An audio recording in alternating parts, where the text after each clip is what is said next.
अहिल्यानगरमधील मुकुंदनगर भागात आगामी महापालिका निवडणुकीचे वारे वाहू लागले आहेत। विशेषतः ओबीसी पुरुष वर्गातून अनेक मातब्बर उमेदवारांनी कंबर कसल्यामुळे येथील राजकारण चांगलेच तापले आहे। या प्रवर्गात आता अटीतटीची लढत होणार का अशा चर्चांना उधाण आले असून इच्छुकांनी आपापल्या परीने मोर्चे बांधणीला सुरुवात केली आहे।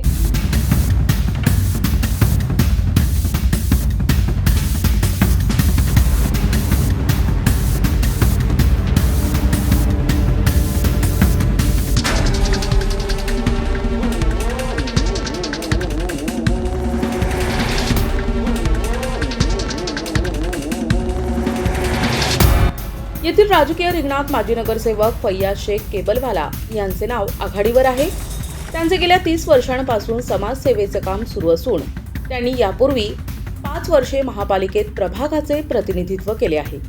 आपल्या कार्यकाळात त्यांनी नागरी समस्या सोडविण्यावर आणि विकासावर भर दिलाय।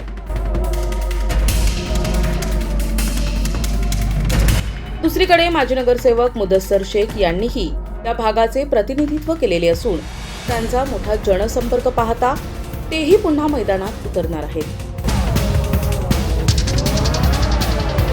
यासोबतच माजी नगरसेवक आसिफ सुलतान यांनी देखील परत एकदा निवडणूक लढविण्याचा निर्णय घेतल्यानं स्पर्धेत वाढ झाली आहे।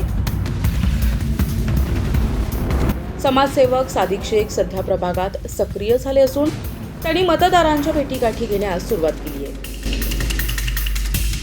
तर दुसरीकडे युवा नेतृत्व शहाबाज हाजी हे MIM पक्षाकडून निवडणूक लढविण्यासाठी इच्छुक असून त्यांनी जनसंपर्कावर जोर दिलाय।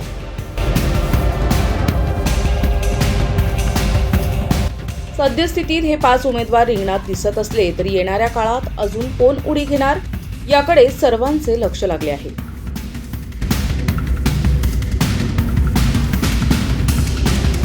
प्रतिनिधी अब्रार शेख, NTV न्यूज मराठी, मुकुंदनगर, अहिल्यानगर।